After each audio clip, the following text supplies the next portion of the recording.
خەڵکێک ئەمڕۆ بە درێژایی شەوگار و بە درێژایی ڕۆژگار لایف دەکاتەوە بەس بۆ ئەوەی گومان بۆ گەنجان دروستکە. بە تایبەت کابرایەک پەیدا بووە تا دوێنێ هەرچێشی سوکایەتیە دەیکرد بە دروشمەکانی دینەوە. ئێستا بە حسابی خۆی تەوبەی کردووە، بەڵام بە درێژایی شەوگار و ڕۆژگار لە تیکتۆکە لایف دەکاتەوە هەرچیەشی خەڵکی پیس و پاتاڵە کە عەقیدەی گڵاو و پیس و بۆگەنیوی هەیە مایکی وەردەگرێتێتە لایڤەکەی ئەو بە سەعات قسە دەکا و بگرە بینەرێکی یەجگار زۆری هەیە کامەی کە فکری پیس و بۆگەنیوی هەیە ئەو مایکەکەیان وەردەگرێت. خەڵکێکی یەجگار زۆر بە تایبەت لە گەنجەکان بینەریانن. هەجری ئەم جۆرە لایڤانەکەن، سەیریان مەکەن.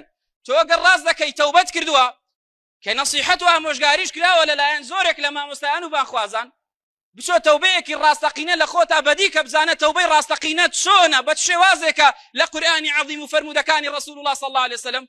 و اینجا خۆت شارەزاکە لە شەریعەتەکەی رب العالمین، خۆت بەهرەمەندکە لە وەحیەکەی رب العالمین.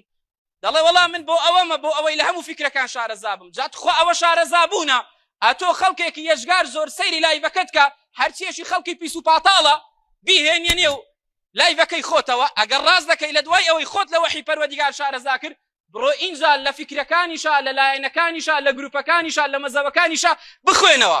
بەڵام ئەو کەسانە بەڕاستی گورگن لە پێستی مەڕدا. دەبێ ئاگادار بین، دەبێ ئاگادار بین تا دوێنێ لە بەرگێکی مولحیدا دژایەتی ئیسلامیان دەکرد، ئێستا لە بەرگێکی ئیسلامەتیە. بەڕاستیەوە تەوبەی ڕاستەقینە نییە تۆ گومان بۆ خەڵکی بورژێنی، بەڕاستیەوە تەوبەی ڕاستەقینە نییە تۆ شوبهە و شوبهات لە نێو مسلمانان و ئیماندارانە بڵاوکەیتەوە پەروەردیگار ئێمەش و گەنجانیشمان بپارێزێ لە هەرچیەکی شوبهە و شەهەواتە ئینشاء الله تعالی.